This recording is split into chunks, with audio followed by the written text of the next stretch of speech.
Hi friends, ఈరోజు ఈ వీడియోలో ఆంధ్రప్రదేశ్ రాష్ట్రంలోని రైతులందరికీ సంబంధించిన ముఖ్యమైన అప్డేట్ అంటే అన్నదాత సుఖీభవ మొదటి విడత 5,000 రూపాయలు, అలాగే పిఎం కిసాన్ 23వ విడత 2,000 రూపాయలకు సంబంధించి ఎప్పుడు విడుదల చేస్తారు, ఈ డబ్బులు రావాలంటే ఏం చెయ్యాలి, సో దానికి సంబంధించిన పూర్తి ఇన్ఫర్మేషన్ ఈ వీడియోలో తెలుసుకుందాం. సో రాష్ట్ర ప్రభుత్వం మరియు కేంద్ర ప్రభుత్వం కలిపి అమలు చేస్తున్న అన్నదాత సుఖీభవ మరియు పిఎం కిసాన్ పథకాల ద్వారా ప్రతి రైతుకు సంవత్సరానికి మొత్తం 20,000 రూపాయలు అందించబడుతుంది. ఇందులో భాగంగా ప్రస్తుతం ఆర్థిక సంవత్సరానికి తొలి విడతగా రాష్ట్ర ప్రభుత్వం నుంచి 5,000 రూపాయలు మరియు కేంద్ర ప్రభుత్వం పిఎం కిసాన్ 23వ విడతగా 2,000 రూపాయలు కలిపి మొత్తం 7,000 రూపాయలు రైతుల ఖాతాల్లో జమ చేయడానికి ప్రభుత్వం సిద్ధమైంది. ఈ డబ్బులు మే నెల మొదటి వారంలో విడుదలయ్యే అవకాశం ఉందని సమాచారం. లేదంటే కనుక మే నెల చివరిలో అయినా విడుదల చేసే అవకాశం ఉంటుంది. ఇప్పటి వరకు అన్నదాత సుఖీభవ పథకానికి సంబంధించి 3 విడతలు విడుదల చేసేశారు.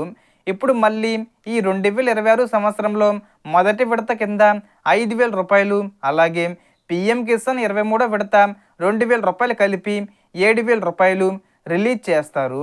ఈ డబ్బులు పొందాలంటే ప్రతి రైతు తప్పనిసరిగా కొన్ని ముఖ్యమైన పనులు పూర్తి చెయ్యాలి. ముఖ్యంగా ఫార్మర్ ఐడి రిజిస్ట్రేషను తప్పనిసరి. ఇది ప్రతి రైతుకు ప్రత్యేక గుర్తింపు సంఖ్యలా పనిచేస్తుంది. ఇంకా ఈ రిజిస్ట్రేషను చెయ్యని రైతులు వెంటనే సమీప రైతు భరోసా కేంద్రానికి వెళ్ళి పట్టదార passbook xerox, 1B xerox, Aadhaar card xerox, phone number తీసుకుని ఉచితంగా నమోదు చేసుకోవాలి. అదేవిధంగా ఈకేవీసీ కూడా తప్పనిసరి.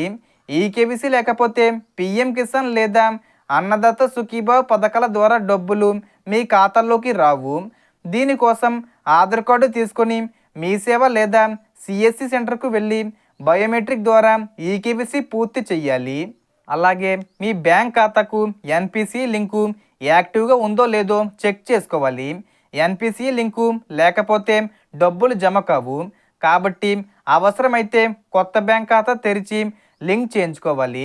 కొత్తగా పట్టాదారు పాస్బుక్ పొందిన రైతులైతే అన్నదాత సుఖీభవ మరియు పిఎం కిసాన్ పథకాలకు వేరువేరుగా అప్లై చేయాలి. ఈ 2 పథకాల ద్వారా లబ్ధి పొందడానికి నేను ముందు చెప్పిన అన్ని పనులు పూర్తి చేయడం చాలా అవసరం. గత సంవత్సరం కూడా సుమారు 40 లక్షల మంది రైతులకు 3 విడతల్లో మొత్తం 20,000 రూపాయల చొప్పున ప్రభుత్వం అందించింది. అలాగే ఈసారి కూడా అదే విధంగా 3 విడతల్లో డబ్బులు అందించనుంది.